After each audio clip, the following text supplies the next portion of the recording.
आजच्या या आपल्या शिवसेना पक्ष प्रवेशाच्या या सोहळ्याच्या निमित्तानं आपल्याला आशीर्वाद देण्यासाठी उपस्थित असलेले महाराष्ट्रातील अनाथांचे नाथ, महाराष्ट्राच्या लाडक्या बहिणीचा अतिशय लाडका भाऊ म्हणून ज्या महाराष्ट्रानं डोक्यावर घेतलेले आपल्या राज्याचे लोकप्रिय उपमुख्यमंत्री आदरणीय एकनाथरावजी शिंदे साहेब, मंचावर उपस्थित नामदार आदरणीय भरतशेठजी गोगावले साहेब, मंचावर उपस्थित नामदार आदरणीय प्रकाशजी आंबेडकर साहेब, मंचावर उपस्थित आपल्या राज्याचे माजी मंत्री मार्गदर्शक आमदार आदरणीय तानाजीराव सावंत सर, मंचावर उपस्थित राज्यसभा नूतन खासदार डॉक्टर आदरणीय ज्योतिताई वाघमारे मॅडम, उपस्थित खासदार आदरणीय धैर्यशील दादा माने, उपस्थित मार्गदर्शक आदरणीय शहाजी बापू पाटील, आदरणीय चंद्रहारजी पाटील, आदरणीय सिद्धारामजी मेत्रे साहेब, आमदार राजाभाऊजी खरे साहेब, आदरणीय सहकारी मार्गदर्शक अमोल बापू शिंदे, साईनाथ भाऊ अभंगराव, चरणरावजी चौरे, संजय बाबा कोकाटे, शंकरांना धोंडगे, आज या पक्ष प्रवेश सोहळ्याच्या निमित्तानं माझे सहकारी अनिल दादा सावंत, या नगरीच्या नगराध्यक्षा, उपस्थित आपल्यासोबत प्रवेश करणारे सर्व सन्माननीय नगरसेवक, सन्माननीय नगरसेविका, जिल्हा परिषद सदस्य, पंचायत समिती सदस्या, पंढरपूर आणि मंगळवेढा तालुक्यातील तमाम भारतमालांच्या विचारावरती प्रेम करणारे प्रत्येक गावातील वडीलधारी प्रमुख पदाधिकारी, गावचे सरपंच, आजीमाजी पदाधिकारी, प्रमुख लोक,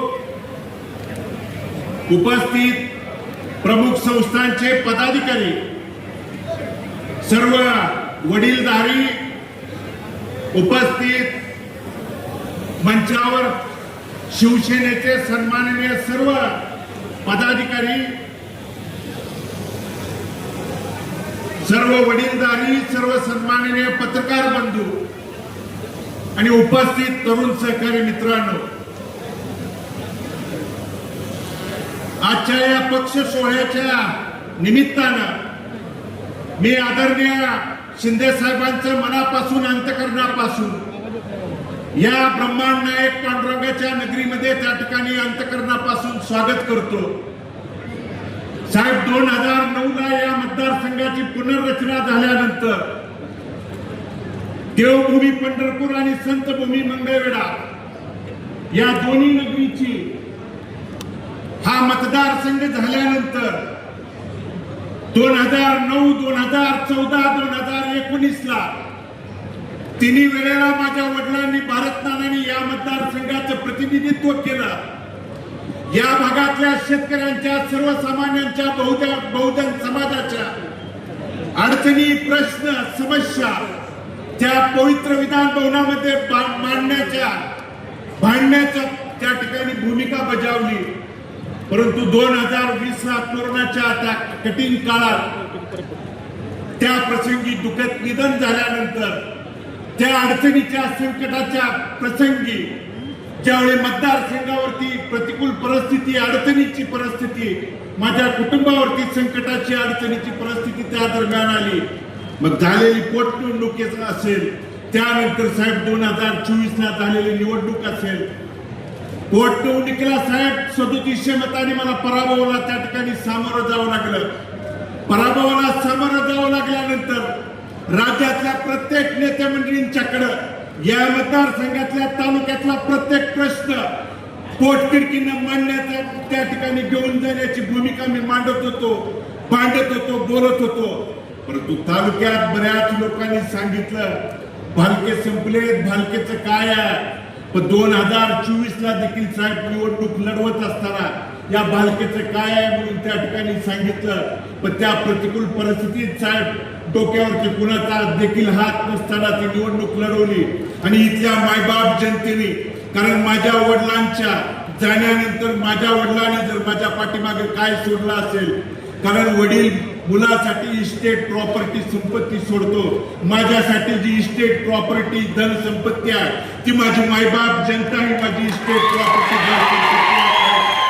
मला 1,16,717 मतदार बंधू भगिनींनी आशीर्वाद देऊन पाठबळ देण्याची भूमिका त्या दरम्यान बजावली. 8,400 मतांनी त्या ठिकाणी पराभव स्वीकारावा लागला. पण पराभवाने खचून न जाता लढणं त्या ठिकाणी काळाची गरज आहे. लढणं, कारण साहेब मी आपली भाषणं नेहमी त्या ठिकाणी ऐकत आलेलो आहे. रणांगणातनं त्या ठिकाणी पळ कधीच काढायचा नसतो, रणांगणातनं पळायचं नाही, तर प्रत्येक रणांगणातनं पळवायचं काम त्या ठिकाणी करायची भूमिका, पार पाडायची असते भूमिका. आणि म्हणून साहेब 4 महिन्यापूर्वी नगरपालिकेच्या निवडणुकीच्या निमित्तानं, कारण आपल्याला साहेब भेटायला येत असताना ज्या अनाथांच्या नाथ म्हणून ज्या महाराष्ट्रात आपण त्या ठिकाणी साहेब प्रसिद्ध आहे, गोरगरिबांना मदतीचा हात देणं, कार्यकर्त्यांना ताकद देणं, बळ देणं. कारण या पंढरपूरकरांनी नाही तर संपूर्ण महाराष्ट्राने साहेब बघितलं. आज आपण मुख्यमंत्री असताना साहेब पंढरपूरकरच नाही तर संपूर्ण महाराष्ट्र बघत होता. आषाढी वारीला साहेब इतिहासात अनेक मुख्यमंत्री साहेब आले, पण आपण एकमेव असे मुख्यमंत्री आहात की आषाढी वारीच्या नियोजनासाठी अगोदर 2-2 दिवस त्या ठिकाणी, मग वाकरीपासून तो मंदिर परिसराचा प्रत्येक भाग ना भाग फिरून, मग पाण्याची परिस्थिती त्या ठिकाणी वारकऱ्यांना आहे का, पिण्याच्या पाण्याची सोय आहे का, त्याला सावली आहे का, त्याला कुठली गैरसोय आहे का, मोटारीची सोय आहे का, प्रत्येक गोष्ट बघणारा मुख्यमंत्री पंढरपूरकरांनी आणि महाराष्ट्राने, उभ्या महाराष्ट्राने साहेब पहिल्यांदा पंढरपूरच्या इतिहासामध्ये त्या ठिकाणी बघितला. आणि ती भूमिका पंढरपूरकरांनी त्या ठिकाणी अनुभवली आहे, बघितली आहे. आणि म्हणून 4 महिन्यापूर्वी साहेब निवडणुकीला सामोरं जात असताना ही आपली त्या ठिकाणी परवानगी घेऊन आपण सांगितलं, जा लढ, तुझ्या पाठीमागे मी खंबीरपणे उभा आहे म्हणून सांगितल्यानंतर मी इथल्या सगळ्या सहकार्यांना, कार्यकर्त्यांना सांगितलं होतं की आपण त्या ठिकाणी सक्षमतेने ही नगरपालिकेची निवडणूक लढवायची. आणि साहेब निवडणूक लढवत असताना आज जिल्ह्यात अशी परिस्थिती असेल, आमच्या विरोधात लढत असताना आमदार असतील, राज्याचा त्या ठिकाणी या जिल्ह्याचा पालकमंत्री गणपती मंडळाला आरतीला फिरवत असतात, गल्ली गल्ली बोळा बोळाने त्या ठिकाणी फिरत होते. या जिल्ह्याने प्रत्येक तालुक्यात, प्रत्येक शहरात, प्रत्येक त्या ठिकाणी नगरपालिकेला बघितलंय, येऊन त्या ठिकाणी चौकात त्या ठिकाणी सांगत होता. माझ्या पत्नीला प्रश्न विचारत होता, मला विचारत होता की भालकेजी तुम्ही निवडून आल्यानंतर निधी कुठून आणणार आहे, तुम्ही निवडून आल्यानंतर त्या ठिकाणी निधीला माझ्याकडे यावं लागणार आहे. पण मी त्यांना ठामपणे त्यावेळी सांगितलं होतं, भारतनाना भालकेंच्या तालमीत तयार झालेलं होतं, आम्ही त्या ठिकाणी कार्यकर्ते आहे, निधी कुठून आणणार आहे, अरे निधी देणारा हा माणूस आहे तर बघ येऊन. आणि म्हणून निधी कुठून देणार आहे हा जो त्या ठिकाणी आविर्भाव आहे, गर्वाचा जो त्या ठिकाणी उन्माद आहे बंधूंनो, पांडुरंगाच्या नगरीत ज्या ठिकाणी साधू संतांनी आपल्याला शिकवण दिलेली आहे, त्या ठिकाणी अतिगर्वाचं जे त्या ठिकाणी जो चढलेला आहे ना, आज जिल्ह्यात प्रत्येक भागात गेल्यानंतर अशा पद्धतीची वर्तणूक, वागणूक त्या ठिकाणी आपल्या जिल्ह्यात राजकारणात, समाजकारणात दिली जाते. अरे शिंदे साहेबांनी मुख्यमंत्री असताना, उपमुख्यमंत्री असताना कधी पक्ष, पार्टी, जात पात, गट तट कधीच बघून त्या ठिकाणी निधीच्या बाबतीत कधी त्या ठिकाणी दिलं नाही. आणि म्हणून ती भूमिका बजावत असताना या गोष्टी त्या ठिकाणी जाणून बुजून काही अडचणी आणण्याचं, गुन्हे देखील दाखल करण्याच्या भूमिका त्या दरम्यान काही गोष्टी साहेब आमच्यावरती त्या ठिकाणी झालेल्या आहेत. आणि म्हणून या 3-4 महिन्याच्या कालावधीत साहेब आम्ही ज्या ज्यावेळी आपल्याला भेटलो त्यावेळी निधीच्या माध्यमातून मग आदरणीय तानाजी सावंत सर असतील यांच्या माध्यमातून मी आपल्याला त्या ठिकाणी भेटलो की पंढरपूर नगर परिषदेच्या माध्यमातून साहेब नगराध्यक्ष आणि सर्व सन्माननीय नगरसेवक या ठिकाणी मंचावर आहेत. नगर परिषदेच्या प्रशासकीय इमारतीसाठी साहेब विशिष्ट त्या ठिकाणी वैशिष्ट्यपूर्ण निधीतून 50 कोटीच्या निधीची साहेब त्या ठिकाणी आपल्याला मागणी त्या दरम्यान केलेली आहे. पंढरपूर शहराच्या विकास आराखड्यातल्या रस्ते विकसित करण्यासाठीची साहेब आम्ही त्या ठिकाणी 100 कोटीची मागणी आपल्याकडे केलेली आहे साहेब. यशवंतराव चव्हाण तलाव त्या ठिकाणी परिसर विकासासाठीची 30 कोटीची आपल्याकडं निधीची मागणी केलेली आहे. वैशिष्ट्यपूर्ण निधीच्या संदर्भात साहेब कार्तिक वारी, आषाढी वारी आणि इतर त्या ठिकाणी ज्या वाऱ्यांच्यासाठी जो निधी दिला जातोय तो निधी वारी त्या ठिकाणी आषाढी वारीच्या 10-15 दिवस आधी दिला जातो. पाऊस काळात त्या ठिकाणी कामं झाल्यानंतर काही कामं त्या ठिकाणी निकृष्ट दर्जाची किंवा पाऊस काळात होतात त्यामुळे चुकीची त्या ठिकाणी कामं होऊ नये म्हणून जर आता आम्हाला त्या ठिकाणी दिली तर ती चांगल्या पद्धतीची कामं होण्यासाठी साहेब आम्हाला त्या ठिकाणी ताबडतोब आपल्याला निधी त्या ठिकाणी द्यावा. GFRP जे शॉकप्रूफ पोल साहेब आम्ही त्या ठिकाणी आपल्याकडे मागणी केली की जेणेकरून शॉकप्रूफ पोल जे विजेचे त्या ठिकाणी शॉक लागून इथं जवळजवळ 25-30 लाख आषाढी त्या ठिकाणी जे यात्रा आषाढीच्या वेळी भरते त्यावेळी कुणालाही इथल्या वारकरी येणाऱ्या महाराष्ट्रातल्या येणाऱ्या वारकऱ्यांना शॉक लागणं त्या ठिकाणी दुर्घटना होऊ नये म्हणून त्या दरम्यानची त्या निधीची त्या ठिकाणी मागणी केलेली आहे. पंढरपूर शहरामध्ये साहेब त्या ठिकाणी अद्ययावत असं क्रीडा संकुलाचं त्या दरम्यान मागणीचं आपल्याकडे ती मागणी केलेली आहे. आणि दुसरं जे संतांची नगरी म्हणून मंगळवेढ्यामध्ये साहेब जी प्रसिद्ध आहे त्या नगरीमध्ये 24 गावच्या उपसा सिंचन बाबतीतला योजना आहे आणि जगत ज्योती महात्मा बसवेश्वराच्या स्मारकासाठीचा वर्षानुवर्ष साहेब महात्मा बसवेश्वराच्या स्मारकाच्या बाबतीतला निधी ज्या महात्मा बसवेश्वराने